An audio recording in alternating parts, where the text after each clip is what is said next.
तो कहानी की शुरुआत होती है नॉर्दर्न लुजोन फिलीपींस 1983 में, जहां पर एक बिल्डिंग को देखते हैं जहां पर कुछ रिलीजियस या फिर कुछ क्रिप्टिक या कुछ क्रीपी सी फोटोज दिखाई जाती हैं। यहाँ की फोटोज और पोर्ट्रेट्स के अंदर दो पोर्ट्रेट्स खास थे। एक तो जिसके अंदर कोई डार्क गॉडेस बनी हुई थी और पोर्ट्रेट के अंदर एक आंख में होल हो रखा था। वहीं दूसरी के अंदर हम एक ऑर्फनेज की पोर्ट्रेट को देखते हैं जिसमें ढेर सारी व्हाइट नन्स बहुत सारे बच्चों को संभाल रही थी, पाल पोस रही थी और विंडो में तभी हम किसी की परछाई को भी देख पाते हैं।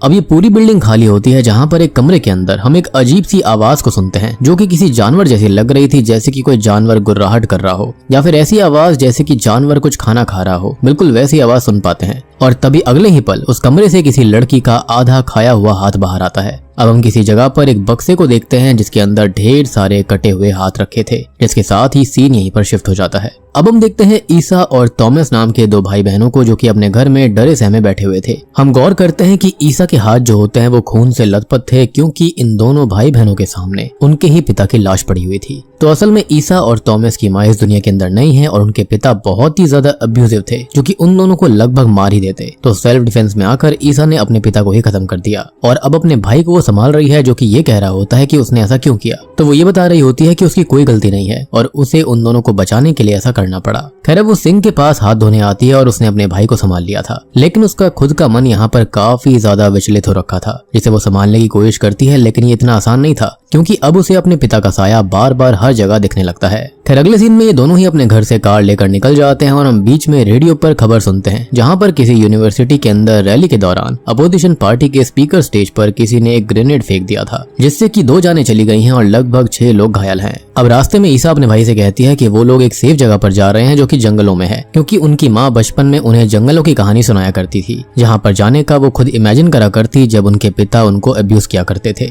थॉमस यहाँ पर ये कहता है कि ईसा ने कहा था कि वो तो ग्रैंडमदर के पास जा रहे हैं, जिस पर वो ये कहती है कि वो वहाँ पर नहीं जा सकते और अब वो तभी गुस्सा होने लगता है कि वो जानता है कि ईसा एक खूनी है और उसने जो कुछ भी किया वो गलत था और वो उसके साथ नहीं जाएगा, लेकिन वो उसे संभालने की कोशिश करने लगती है। और यहाँ पर आप बिल्कुल भी कंफ्यूज मत होना क्योंकि ईसा ने जो कुछ भी किया वो अपने सेल्फ डिफेंस में किया था, लेकिन थॉमस यहाँ पर बच्चा है, काफी छोटा है और उसके अंदर अभी इतनी समझ नहीं है कि आखिर हुआ क्या। खैर वो अपनी जिद पर अड़ा रहता है कि वो उसके साथ नहीं जाएगा और गाड़ी से उतरकर वो जंगलों में भाग जाता है, जिसको वापस लाने के लिए ईसा उसका पीछा करने लगती है। अब वो बहुत देर तक उसको ढूंढती है लेकिन थॉमस उसे कहीं नहीं मिलता। अब वो आगे जाकर तभी एक अजीब सी बॉल्ड लेडी को देखती है जो कि एक भारी से संदूक को घसीट कर कहीं ले जा रही थी और अचानक से वो गायब हो जाती है। ईसा का ध्यान उस पर ही था कि तभी उसे साइड से आवाज आती है और वहां पर उसे एक और अजीब सी दूसरी बॉल्ड लेडी दिखती है जिसने कि उस पहले वाली बॉल्ड लेडी की तरह ही ब्लू ड्रेस पहनी हुई थी। अब वो लेडी जो होती है वो ईसा को देखते ही उसकी तरफ भाग कर आने लगती है जिससे कि ईसा स्नैप आउट हो गई थी। और जब ईसा को होश आता है तो वो जंगलों के बीचों बीच एक रोशनी को देखती है जो कि पहले वहां पर नहीं थी और उस रोशनी को फॉलो करने पर वो एक बिल्डिंग तक पहुंच जाती है जो कि असल में एक ऑर्फनेज है और हमने मूवी की शुरुआत में इसको ही देखा था। अब बाहर से देखने पर वो विंडो में किसी की झलक देखती है और अंदर जाती है तो उसे वही सब अजीब पोर्ट्रेट्स और खासकर उस डार्क गॉडेस की पोर्ट्रेट मिलती है।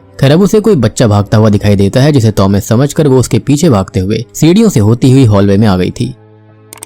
यहाँ पर उसे अजीब सी आवाजें सुनाई देती हैं जो कि धीरे धीरे बंद हो जाती हैं और अब एक बॉल्ड लड़का उसको मिलता है जिससे वो एक पल को घबरा कर नीचे भाग गई थी। नीचे उसे सारी नन्स मिलती हैं जिनकी हेड नन थी सिस्टर मार्गा और वो ईसा को शांत करके उसको बताती है कि ये हेल्पिंग हैंड्स नाम का एक ऑर्फनेज है और वो लड़का गैब्रियल है जो कि एक स्पेशल लड़का है और यहाँ पर छोटे मोटे कामों में हाथ बटाता है, तो ईसा उससे ना डरे। अब सिस्टर मार्गा ईसा से पूछती है कि वो इस वक्त यहाँ पर क्या कर रही है, तो वो ये बताती है कि वो तो अपने भाई थॉमस को ढूंढ रही थी जो कि जंगलों में कहीं पर खो गया था। सिस्टर मार्गा उसे थॉमस से मिलवाती है जो कि उन्हें यहीं पर घूमता हुआ मिला था और इस वक्त वो कहां पर जाता तो उन्होंने उसे यहाँ पर रुकने दिया। खैर थॉमस को देखकर ईसा को चैन की सांस आती है और वो ये कहती है कि उनके साथ में क्या हुआ है वो यहाँ पर किसी को भी ना बताए और सुबह होते ही वो यहाँ से निकल जाएंगे। अब एक सिस्टर ईसा को भी एक कमरा दिखाती है जहाँ पर वो आज रात रह सकती है और ईसा यहाँ पर किसी का सामान भी गौर करती है तो सिस्टर ये बताती है कि यहाँ पर पहले कोई लड़की रुकी हुई थी जिसको जल्दी में जाना पड़ा और वो सामान यहीं पर भूल गई। अब ईसा को ड्रॉर के अंदर एक किताब भी मिलती है लेकिन फिलहाल वो इस पर इतना ध्यान नहीं देती और कपड़े चेंज कर सोने चली जाती है। मीनवाइल थॉमस जो होता है वो सीलिंग पर एक बड़े से होल को देखता है और डर कर प्रे करने लगता है, जिससे कि वहां पर मौजूद एक लड़का उससे ये पूछता है कि वो कर क्या रहा है। तो वो प्रेइंग के बारे में बताता है तो शॉकिंगली उस लड़के को प्रे क्या होती है इसके बारे में पता तक नहीं था। वो ये बताता है कि यहाँ पर कोई भी प्रे नहीं होती और सब यहाँ पर अच्छे से रहते हैं और कुछ बच्चे अडॉप्ट भी हो जाते हैं जिसका दोस्त पैट्रिक रिसेंटली ही अडॉप्ट हो गया है। है। तभी हम एक और चीज गौर करते हैं कि सभी लड़के यहाँ पर बॉल्ड हैं, यानी कि गंजे हैं, और थॉमस के सोने के बाद हमें क्रीपी मॉन्स्टर को उसी सीलिंग वाले होल से झांकता हुआ भी नोटिस करते हैं। अब दूसरी ओर ईसा जो होती है वो सोने की कोशिश कर रही थी, लेकिन उसे नींद नहीं आ रही होती, और तभी बाहर वो सिस्टर की आवाज को सुनती है, जो कि इस वक्त साफ सफाई करने निकली हुई थी और मदर के बारे में बात कर रही थी कि वो खाना खा चुकी हैं और पिछले कुछ रातें शांत रही, लेकिन ये ज्यादा वक्त तक नहीं रहेगा, उन्हें जल्दी ही प्रिपरेशन स्टार्ट कर देनी चाहिए। और यहाँ पर जो कुछ भी होता है उसके बारे में मदर ने ऑलरेडी लिखा हुआ है। अब अगले सीन में हम ईसा के घर पुलिस ऑफिसर्स को देखते हैं, जो कि उनके पिता की बॉडी को एग्जामिनेशन के लिए भेजकर ईसा और थॉमस की सर्चिंग शुरू करवा देते हैं, क्योंकि वो दोनों ही गायब थे। खैर अगले दिन ईसा और थॉमस लंच कर रहे होते हैं, जहाँ पर ईसा सिस्टर मार्गा से थोड़ी बहुत बात करती है, जहाँ पर सिस्टर मार्गा उसको ये बताती है कि इस ऑर्फनेज को कोई भी चर्च फंड नहीं करता, बल्कि ये छोटे मोटे डोनेशंस पर चलता रहता है। सभी लड़के यहाँ पर लंच कर रहे थे, जिन्हें देख ईसा पूछती है कि यहाँ पर सभी लड़के ही क्यों हैं, कोई लड़की क्यों नहीं है, जिस पर कुछ सिस्टर्स का तो रिएक्शन काफी ज्यादा अजीब था, बहुत ही संकोच भरा था। और सिस्टर मार्गा ये बताती है कि यहाँ का एनवायरनमेंट ज्यादा अच्छा नहीं है और यहाँ पर सिर्फ 8 ही सिस्टर्स हैं, तो वो लड़कियों को सही एनवायरनमेंट में दूसरी जगह पर रखती हैं। अब खाना खाने के बाद ईसा प्लेट्स किचन में रखने जाती है, जिसके साइड में उसे एक लड़का एक हैंड प्रोजेक्टर से खेलता हुआ मिलता है, जिससे वो बात करती है और वो लड़का उसे प्रोजेक्टर खेलने के लिए दे देता है, जिसके अंदर वो इमेज प्रोजेक्शंस को देखने लगी थी। तो एक के अंदर वो अपने ही मृत पिता को देखती है और घबरा जाती है, लेकिन तब तक सिस्टर मार्गा उसको बुला लेती है, तो वो उनसे बात करने निकल गई थी और उसने इस बात पर इतना ध्यान नहीं दिया था।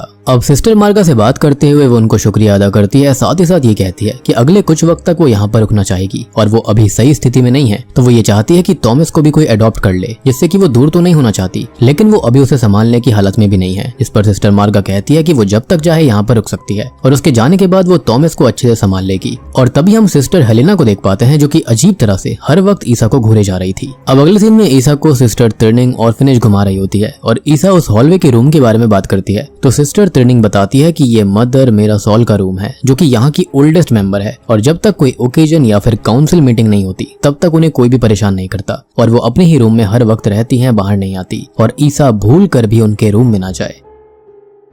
अब बाहर हम थॉमस को देखते हैं, जिसे एक बुली लड़का प्रिंसिपे एक डेविल मास्क देकर ये कहता है कि आज वो मदर मेरा सॉल बनेगा, जिस पर वो पूछता है कि मदर कौन है, तो सब बच्चे बताते हैं कि वो एक बीस्ट है, जो कि रात में यहाँ वहाँ घूमती है और बच्चों को खाती है। अब वो लोग अपना गेम का गाना भी गाते हैं कि मदर मेरा सॉल आएगी, बच्चों को खाएगी, हड्डी थूक जाएगी। और अभी थॉमस को ये गेम काफी अटपटा लगता है, तो वो उसको खेलने से इनकार कर देता है। तभी हम ईसा को देखते हैं, जिसे सिस्टर मार्गा के रूम की सफाई का काम मिला था, और यहाँ पर उसको एक गन मिलती है, जिसे वो छूने की कोशिश करती है। तभी सिस्टर मार्गा उसको रोक देती है कि ये गन उनको यहाँ पर जंगली सुअरों से बचाने के लिए है, जो कि रात में यहाँ पर आते हैं और अंधेरे में वो बाहर न जाए। खैर इसी बीच रेडियो पर ईसा नोटिस करती है कि उसकी और थॉमस की अनाउंसमेंट चल रही होती है और कोई उसे सुन ले, इससे पहले ही वो रेडियो को ऑफ कर देती है। खैर अब तक काफी रात हो गई थी और सभी बच्चे नहाकर सोने चले जाते हैं, लेकिन प्रिंसिपे थॉमस को परेशान कर रहा था, जिस पर थॉमस को काफी गुस्सा आता है और वो ये कहता है कि ईसा उसे मारकर उसका प्राइवेट पार्ट काट डालेगी, तो वो वहाँ से चला जाता है। खैर रात में थॉमस सोने जाता है, जिसे ईसा समझाने आती है कि वो उनके साथ क्या हुआ किसी को भी भूल कर भी ना बताए। तो वो ये कहता है कि उसे यहाँ पर अच्छा नहीं लग रहा है और वो यहाँ से जाना चाहता है, लेकिन ईसा ये कहती है कि ये जगह काफी अच्छी है और उन्हें जो कुछ चाहिए यहाँ पर मिल जाएगा, तो उनका यहाँ पर ही रहना ज्यादा बेटर होगा। लेकिन थॉमस का मन यहाँ पर बिल्कुल भी नहीं लग रहा था, जिसको वो समझाती है कि वो उस पर भरोसा रखे, वो सब कुछ फिक्स कर देगी। अब ईसा अपने रूम में सोने आ जाती है, लेकिन उसे उसके पिता के हॉन्टेड वाले विजन्स बार बार डरा रहे थे।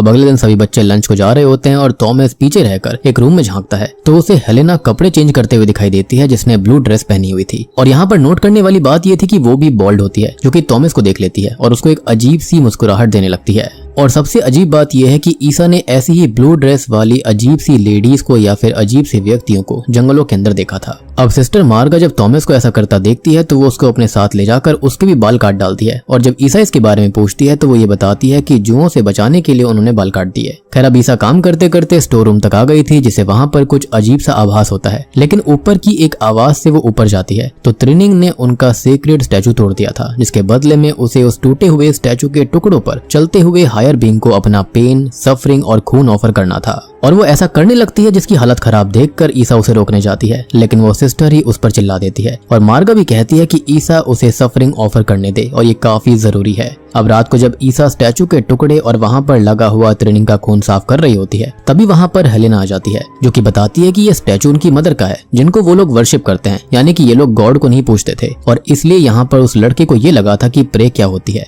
खैर यहाँ पर वो बताती है कि ये एडम की फर्स्ट वाइफ थी। वुमेन के स्ट्रगल्स का ये सिंबल है, जिनको लोग अलग अलग नामों से जानते हैं, और ये मर्दों को दुख देने वाली है। वो आगे ये भी कहती है कि उसको अजीब लगता है कि लोग सेंट्स में कैसे यकीन करते हैं, उनकी कहानियों में, चमत्कारों में, और उन्हें तो ऐसे सेंट्स पर कोई यकीन नहीं है। उनका फेथ बस लिलिथ पर है और लिलिथ से ही जुड़ा हुआ है। ईसा खुद गॉड को मानती थी, जिसे हेलेना एक अजीब सी नजर से देखने लगती है। और ये नजर खाली ऐसी नहीं है कि फेथ वाला डिफरेंस हो, बल्कि ये नजर ऐसी थी कि तुम हमसे बहुत नीचे हो और हम बहुत ही ज्यादा ऊपर हैं। बेसिकली ये लिलिथ को ऊपर दिखाना चाहती थी, और वो अक्सर ईसा के पेंडेंट को भी नोटिस करती रहती है और उसे काफी अजीब सी फीलिंग आती है। जिसके बाद हम कुछ सिस्टर्स को ट्रेनिंग के पैर से स्टैचू पीसेस निकाल कर उसे स्टिच करता देख पाते हैं, और यहाँ पर ट्रेनिंग बहुत ही ज्यादा तड़प रही थी। वहीं अब ईसा अपने रूम के अंदर उस किताब को पढ़ रही होती है, जिसको शुरुआत में उसने इग्नोर कर दिया था, और इसके अंदर लिलिथ के बारे में लिखा हुआ था, और अब उसे एक अलग सा ही आभास होने लगता है। खैर अब इन सब के चलते ईसा नहाने चली जाती है, और वहीं थॉमस को प्रिंसिपल एक टास्क देता है कि अगर वो लॉन्ड्री से फीमेल अंडरगारमेंट लेकर आएगा तो फिर वो उसको कभी परेशान नहीं करेगा, और थॉमस भी उसकी बात मान लेता है, जिसको एक लड़का मना करने लगता है, लेकिन वो उसकी नहीं सुनता। मीनवाइल ईसा को कुछ आवाज सुनाई देती है, और वो आवाज का पीछा करते हुए हॉलवे में उसी डार्क गॉडेस की पोर्ट्रेट के पास आ गई थी, और ये पोर्ट्रेट किसी और का नहीं बल्कि लिलिथ का ही था, यानी कि ये डार्क गॉडेस कोई और नहीं बल्कि लिलिथ ही है। और ये लोग इसी को पूछते हैं, विच एक्सप्लेन्स कि इनको प्रेइंग के बारे में या फिर गॉड के बारे में कुछ भी क्यों नहीं पता था। खैर हमने पहली बार देखा था कि इस पोर्ट्रेट की एक आंख के अंदर एक होल भी था, जिसमें से कोई झांक रहा था, जिसे ईसा नोटिस कर लेती है। खैर तभी उसे सिस्टर मार्गा दिखाई देती है, जो कि कहीं जा रही थी, जिनका वो पीछा करती है, और सिस्टर मार्गा मेन डोर पर आती है, जहाँ पर कोई एक बास्केट रखकर गया था, और उस बास्केट के अंदर कोई बच्चा भी था, जिसको लेकर वो अंदर आ जाती है। मीनवाइल थॉमस लॉन्ड्री में जाता है, जहाँ पर उसे एक बड़े बड़े क्लॉज वाला हाथ दिखता है, और तभी उसको एक भयानक सी शैडो भी दिखाई देती है। तभी एक सिस्टर जो होती है वो सिस्टर मार्गा को बताती है कि थॉमस तो गायब है, तो वो ये कहती है कि ये तो खतरनाक हो सकता है, और अगर मदर को उसकी सेंट मिल गई तो ठीक नहीं होगा। और तभी हेलेना थॉमस को चुपचाप लॉन्ड्री से निकाल कर ले जाती है, लेकिन ईसा सिस्टर मार्गा की बातें सुन चुकी थी। अगले सीन में सिस्टर मार्गा और हेलेना सभी बच्चों पर गुस्सा करती है कि आज उन्होंने जो किया उससे थॉमस के साथ बहुत गलत हो सकता था, और हेलेना प्रिंसिपल के बारे में मार्गा को हिंट देती है कि उसको क्या पनिशमेंट मिलनी चाहिए, लेकिन मार्गा कहती है कि अभी वो इसके लिए बहुत छोटा है। जिसके बाद ईसा थॉमस से पूछती है कि उसने रात में क्या देखा था, लेकिन वो ये कहता है कि उसे कुछ भी याद नहीं है, और उसकी तबीयत भी कुछ ठीक सी नहीं लग रही थी। अब थोड़ी देर के बाद में ये दोनों लंच करने जाते हैं कि तभी रास्ते में ईसा एक रूम के अंदर उसी बच्चे को देखती है, जो कि आखिरी रात यहाँ पर आया था, लेकिन जो सिस्टर्स होती हैं वो दरवाजे को ही क्लोज कर देती हैं। तभी लंच के बीच में सिस्टर मार्गा सबको बताती है कि अब प्रिंसिपल यहाँ से जाने वाला है, जो कि अडॉप्ट हो चुका है। इसके बाद वो थॉमस से अकेले में बात करती है और ये पूछती है कि उसने रात में क्या देखा था, तो वो बताता है कि उसने बड़ी बड़ी चमकदार आंखें और बड़े बड़े पंजे देखे थे। इस पर वो ये कहती है कि ये कोई नॉर्मल ऑर्फनेज है ही नहीं, बल्कि कुछ सीक्रेट्स होल्ड करता है। ये एक चमत्कारी साइट पर बना हुआ है, जो कि पहले एक एंजल का घर हुआ करता था। वो एंजल ऑफ लव थी, जो कि रात में जिसको थॉमस ने देखा वो मॉन्स्टर नहीं बल्कि एंजल थी, जो कि किसी को हर्ट नहीं करती। यानी कि यहाँ पर पूरी की पूरी बात ही घुमा दी गई। एंड आई बिलीव कि अगर वो एंजल ऑफ लव होती तो उसकी ऐसी आंखें और बड़े बड़े पंजे तो नहीं होते। खैर तभी हम ईसा को देखते हैं, जो कि लिलिथ की पोर्ट्रेट देख रही होती है, जिसके पीछे एक सीक्रेट दरवाजा था। वो उसके अंदर चली जाती है, वो वहां से चुप कर बाहर देखने लगती है, और तभी हेलेना और बाकी सिस्टर्स प्रिंसिपल को मदर के रूम में लेकर आती हैं। खैर अब हेलेना प्रिंसिपल से ये कहती है कि वो मदर को बाय बोल दे, और बाहर से दरवाजा लॉक कर देती है। और जब प्रिंसिपल बेड तक आता है तो बेड के ऊपर कोई भी नहीं था, बल्कि बेड के नीचे से एक मॉन्स्टर आकर उसे अपने साथ खींच लेता है। यानी कि यहाँ पर जिनके बारे में कहा जाता है कि बच्चे अडॉप्ट हो जाते हैं, तो लड़के अडॉप्ट नहीं होते थे, बल्कि उनको कोई मॉन्स्टर खींच लिया करता था। अब रूम के बाहर सभी सिस्टर्स को चैंट कर रही थी, और सिस्टर मार्गा गन के साथ तैयार थी। शायद अगर कुछ उल्टा हो तो इस गन से वो प्रोटेक्शन कर पाएगी। तभी ईसा को सब आवाज आ रही होती है, जिसे गैब्रियल बाहर ले जाता है, और ये सीक्रेट रास्ता लॉन्ड्री से ही बाहर जाता था। यानी कि रास्ते का मिलना और क्लॉज वाली चीज, यानी कि वो मॉन्स्टर जो कुछ भी था वो आपस में जुड़ा हुआ है, और इस ऑर्फनेज के अंदर कुछ ना कुछ तो बहुत ही बड़ी गड़बड़ चल रही थी। खैर अब ईसा गैब्रियल से पूछने लगती है कि यहाँ पर हो क्या रहा है, तो वो बोल तो सकता नहीं था, लेकिन इशारा करता है कि ईसा शांत रहे, और नीचे जमीन को भी पॉइंट करके डर कर भाग जाता है। अगले दिन ईसा थॉमस से बात करती है कि उन्हें यहाँ से जाना होगा, ये जगह ठीक नहीं है, और वो उसको बता देती है कि वो यहाँ पर उसे छोड़कर जाने वाली थी ताकि उसका फ्यूचर अच्छा हो। लेकिन अब वो ऐसा नहीं करेगी, और उसे ऐसा फील भी नहीं होता। और थॉमस भी उससे ये कहता है कि फादर ईसा को हर्ट करते थे, लेकिन वो उसकी हेल्प नहीं कर पाया क्योंकि वो कमजोर है। और ऐसे ही ये दोनों भाई बहन अपने बिखरे हुए बॉन्ड को ठीक कर लेते हैं। खैर इतने में ही सिस्टर मार्गा ईसा को बुलाती है और उसको ये बताती है कि थॉमस को एक फैमिली अडॉप्ट करना चाहती है, लेकिन ईसा कहती है कि अब वो यहाँ से जा रही है। जिस पर सिस्टर मार्गा कहती है कि वो जानती है कि ईसा की क्या कंडीशन है, और तभी वो उसको एक पुरानी फोटो दिखाती है जिसके अंदर उनकी प्रीवियस मदर सुपीरियर एस्थर की फोटो थी, जो कि अचानक यहाँ से चली गई क्योंकि उनको एक इन्फेंट पर तरस आ गया था। और वो इन्फेंट जो थी वो भी अनाथ थी, जिसका पूरा नाम है इसाबेल। और इसाबेल यहाँ पर ऐसी पहली थी जिसने गॉड की शपथ ली थी, मतलब कि ईसा एस्थर की ही अडॉप्टेड बेटी है। और यहाँ पर सिस्टर मार्गा तभी अपना सर खोलकर अपनी और यहाँ पर मौजूद सभी सिस्टर्स की आइडेंटिटी को रिवील करती है। वो बताते हैं कि वो हैं लिलिम, यानी कि लिलिथ की सर्वेंट्स। और आपको याद होगा शुरुआत वाली पोर्ट्रेट्स के अंदर काफी सारी व्हाइट नन्स थी, तो वो कोई और नहीं बल्कि यही सब हैं जो कि असल में लिलिथ डीमनस की ही सर्वेंट्स हैं, जिनको लिलिम कहा जाता है, और इसलिए इस मूवी का नाम लिलिम रखा गया है। वो ये कहती है कि ईसा यहाँ से नहीं जा सकती, लेकिन ईसा उनके सर पर कोई चीज मारकर उनको बेहोश कर देती है और थॉमस को लेने के लिए निकल जाती है। अब वो सीक्रेट डोर से अंदर आकर सीक्रेट हॉलवे में छिप जाती है और वहां से होते हुए लिलिथ के रूम तक आ गई थी। अब यहाँ उसे बिस्तर पर एक बॉडी का ढांचा तो मिलता है, but now we all know कि ये लिलिथ नहीं है, क्योंकि वो अपने ह्यूमन फॉर्म में नहीं रहती। और बेड के ही पास प्रिंसिपे का कटा हुआ हाथ भी पड़ा हुआ था।